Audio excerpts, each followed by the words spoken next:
Want all the latest scary and amazing news from Universal Studios Orlando this week? Well, you're in the right place, for I am Wunu, your weekly Universal news and updates. And quickly before we start, please leave a like and or subscribe, it helps my channel out. But that aside, let's go ahead and jump right into what you're probably here for. My first topic.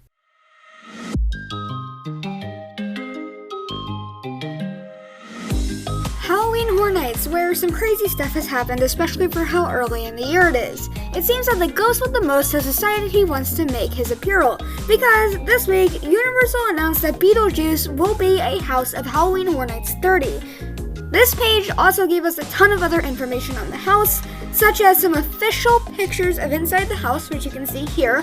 We had illegal POVs of this before, but I only try to show official things, which you can see here. And a promotion video for Beetlejuice, which is playing right now.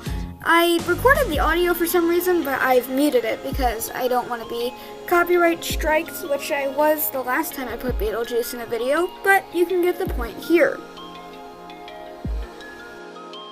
Also, when looking on the website, we can see that besides the Beetlejuice house, there is 9 more slots for haunted houses. Besides the Puppets Captain Theater House that was announced last year, there was 8 houses to reveal for HHN 30. This also goes along with 5 scare zones, 7 attractions, 1 show, and the scare actor dining experience, and another box for merchandise. All of this here is crazy, and it shows us how much we can expect for Halloween Horror Nights 30, and it's kind of crazy. This also shows us kind of the slogan for this year, I believe, which is "Don't Go Alone." Finally here, the dates for Halloween Horror Nights were also released, being September 3rd through October 31st of 2021. A calendar for the specific dates was also released, which you can see here. Obviously, the days that are colored in are the days that Halloween Horror Nights will be happening. So that's some scary updates, but let's take a look at what will be scary when it opens in a much different way in my next topic.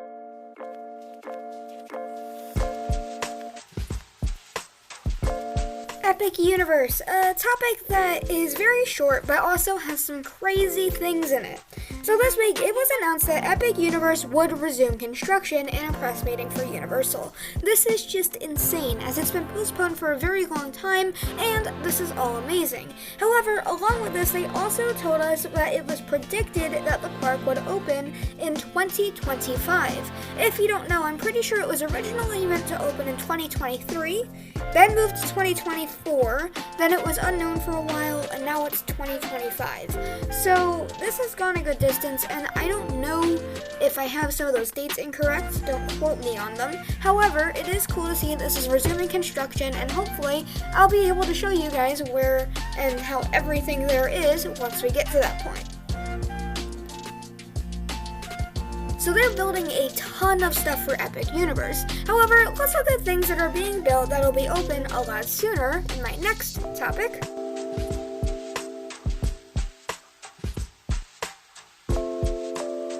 Construction, which is actually the biggest update of this video. So this week, the Velocicoaster started testing with multiple carts on the track at once. The ride would run 3 trains. This also came along with some rollback testing that was also performed.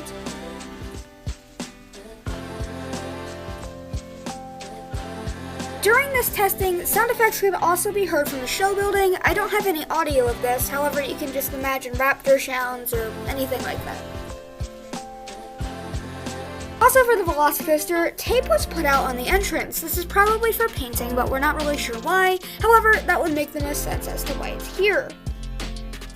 Speaking of painting, columns on the Discovery Center were painted yellow. This is probably just to refresh them up for the Velocicoaster opening, but we can see as things are getting more and more higher quality for this ride opening, that it's coming closer and closer. Summer of 2021 awaits. So also for the preparation of the Velocicoaster, we can see some more things that were kind of fixed up. One of these is that the sign at Jurassic Outfitters was restored, and it has the skull and the words back for it, which is exactly what we need as this was removed to be refurbished a bit ago. As for some things that are closing now opening, barriers at Barney's went down, allowing people into the dead attractions site. However, there was also machinery moved onto the site in an area where guests could not get to.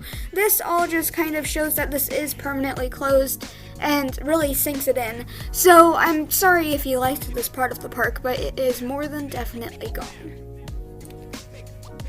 Along with this, directional signs for Barney have been disappearing because it's no longer going to be needed anymore. This only sparks the idea for me of what they're going to put in this space. However, as Epic Universe is being built, I don't think they'd make a big investment into this area yet, but you never know. As for some other news, Spider-Man's main entrance reopened. If you don't know, this has been closed for weeks at this point, and I can't notice anything that's changed a ton here, but obviously any refurbishments that need to be done have been done, and that's good. This also means that the temporary entrance is now closed.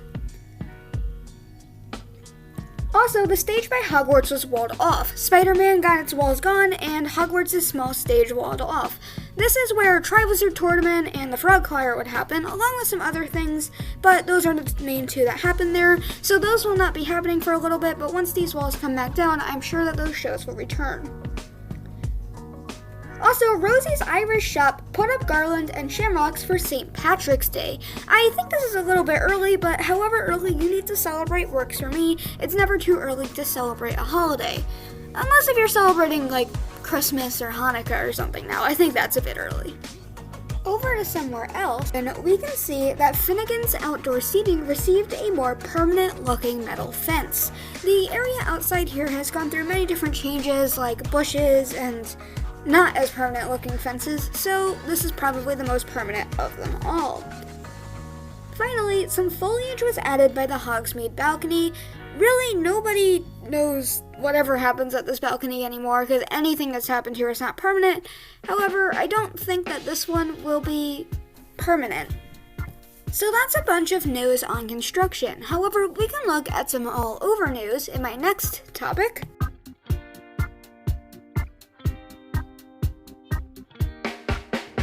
General news, where this week there's been quite a bit of drama. So this week, a controversy of 6 of Dr. Seuss's books being racist has been said to possibly affect Seuss Landing. However, for now, nothing has changed. The areas that this would affect is what I believe I saw on Mulberry Street store, and the If I Ran the Zoo play area. I'm not out here to express opinions or anything, but I think that they made the right move, though it was probably heartbreaking for a lot of people to have these books removed. Well, their childhoods, I guess. But I'm not here to talk about that, so let's go on to the next update. The next one is that the secret entrance to the studio's park closed. This is the entrance that's under Hollywood Rip Ride Rockets, and it had its turnstiles removed. Now, this is upsetting. I use this all the time, and it was one of the best ways to get around the lines. And I understand why it's gone now. Because Blue Man Group is gone, there's no reason for people to be back there, so it'll be kind of weird to have something there.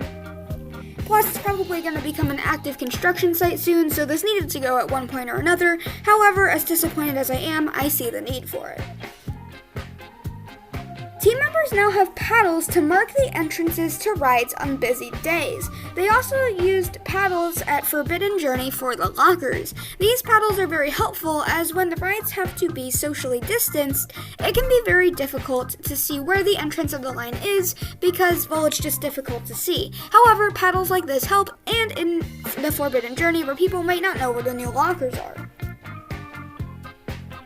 Also, a sign was placed next to the inflating glove machine in Studio Suites. Recently, they've moved it to try to get more attention to it, but obviously now they just put a sign there to get it as out there as they possibly can to show people that they need to use it to get candy.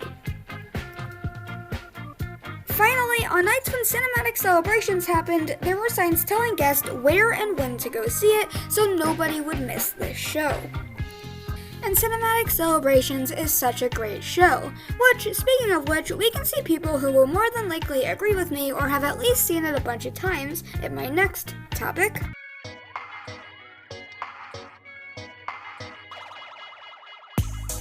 General news, a topic that has a little bit of funniness and irony. So this week, a pass holder exclusive Parmesan truffle fries are now available at Richard's Burger Co.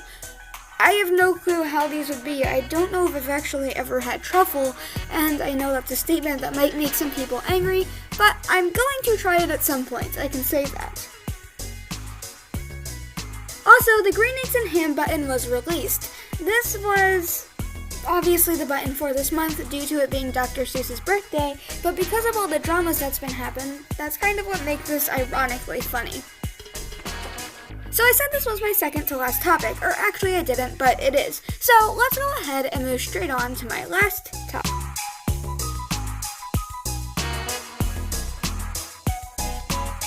The final topic of merchandise. So this week, due to everything that happened with Dr. Seuss, the 6 books are no longer being sold in the parks, in Seuss Landing, or anywhere else in the parks for that matter. Weasley Wizard Wheezes receives a new card game being called Exploding Snap. I don't really know how this game works, but I can tell you it certainly looks interesting. Also, Barney merchandise has been moved to the It's a Wrap store at the exit of Islands. If you're going into the park, this is going to be your last chance to get it because I don't believe it's being sold anywhere else, and it's definitely going to be leaving soon as this is now a dead attraction. A new Velocicoaster Coca-Cola Freestyler tumbler is now sold. This is a thing where you can buy the tumbler and then you have to pay extra so that it works for the Coca-Cola Freestyle machines. You can put it on and it'll pour your drinks for you. A new long-sleeved Mardi Gras shirt was added to the parks. This is a cool shirt. I also believe that the same shirt was added to the online store, however, it could be a different one.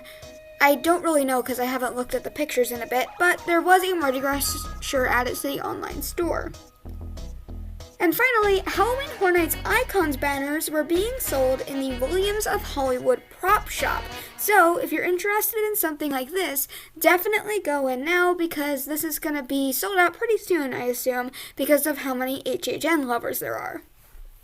So that's everything that I could find in Universal Studios Orlando this week. I just quickly want to address the kind of funny mess-ups I made in this video. For example, saying that the tumbler was called a tumble, or saying Wizard Weasley's receives a new card game. I know that it wasn't proper grammar, but I can't really edit it out because of how fast I was talking, and I don't want to retake the entire thing, so that's kind of just there.